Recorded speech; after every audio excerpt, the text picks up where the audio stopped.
അങ്ങനെ രേണുവിന്റെ ഗ്രാഫ് ഇപ്പോൾ കുത്തനെ കൂടിയിരിക്കുകയാണ്. രേണുവിനെ എതിർത്തിരുന്നവർ പോലും ഇപ്പോൾ രേണുവിന് സപ്പോർട്ട് ആയിക്കൊണ്ടിരിക്കുന്ന കാഴ്ചയാണ് കാണുന്നത്. എന്തായാലും ഓമനപ്പേര് എന്ന ഒരു ടാസ്കില് നമ്മുടെ അക്ബർ രേണുവിനെ സെപ്റ്റിക് ടാങ്കിനോട് ഉപമിച്ചതാണ് ഇപ്പോൾ സോഷ്യൽ മീഡിയയിൽ ഏറെ ചർച്ചയായിക്കൊണ്ടിരിക്കുന്നത്. ഹൗസിനകത്താകട്ടെ പുറത്താകട്ടെ ഇതന്നെയാണ് ഇപ്പോൾ ചർച്ചയായിക്കൊണ്ടിരിക്കുന്നത്. ഇപ്പോൾ ബിഗ് ബോസ് തുടങ്ങി ഏകദേശം 4 ദിവസം ആകുന്നതേ ഉള്ളൂ. അപ്പോഴൊക്കെയാണ് ഈ ഒരു വിഷയം വന്നിരിക്കുന്നത്. ഒരു പക്ഷേ അക്ബറിനെ സപ്പോർട്ട് ചെയ്തിരുന്ന ആളുകൾ പോലും ഈ ഒരു വിഷയത്തിൽ അക്ബറിനെ എതിർക്കുന്ന കാഴ്ചയാണ് കാണുന്നത്. ഇപ്പോ നിലവിലെ വോട്ടിംഗ് വെച്ച് നോക്കുകയാണെങ്കിൽ, വോട്ടിംഗ് റിസൾട്ട് വെച്ച് നോക്കുകയാണെങ്കിൽ രേണു 2ാം സ്ഥാനത്താണ്. 1ാം സ്ഥാനത്ത് അനുമോളായിരുന്നു. എന്തായാലും ഇനി അതിലൊക്കെ വേരിയേഷൻ വരാനുള്ള സാധ്യത വളരെയധികം കൂടുതലാണ്.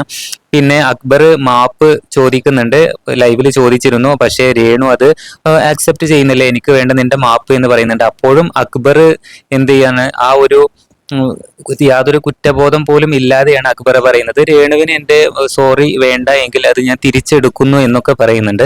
എന്തായാലും അക്ബർ ഇപ്പോഴും വിട്ടുകൊടുക്കുന്നില്ല, പക്ഷേ രേണു സുധിയും വിട്ടുകൊടുക്കുന്നില്ല. എന്തായാലും ഈ ഒരു വിഷയത്തിൽ ഏറ്റവും കൂടുതൽ നെഗറ്റീവ് ബാധിക്കുന്നത് നമ്മുടെ അക്ബറിനെ തന്നെയാണ്. രേണുവിന് എന്തായാലും പോസിറ്റീവ് മാത്രമേ വരികയുള്ളൂ. കമന്റ് ബോക്സ്, ഏഷ്യാനെറ്റ് ആ വീഡിയോ ഇട്ടതിന് താഴെ വരുന്ന കമന്റ് ബോക്സ് നിറയെ രേണുവിനെ സപ്പോർട്ട് ചെയ്തുകൊണ്ടാണ്. എന്തായാലും അക്ബർ കാരണം ഇപ്പോൾ രേണു സുധിക്ക് ഒന്നുകൂടെ ഗ്രാഫ് ഉയർത്താൻ സാധിച്ചു എന്നുള്ളതാണ് സത്യം.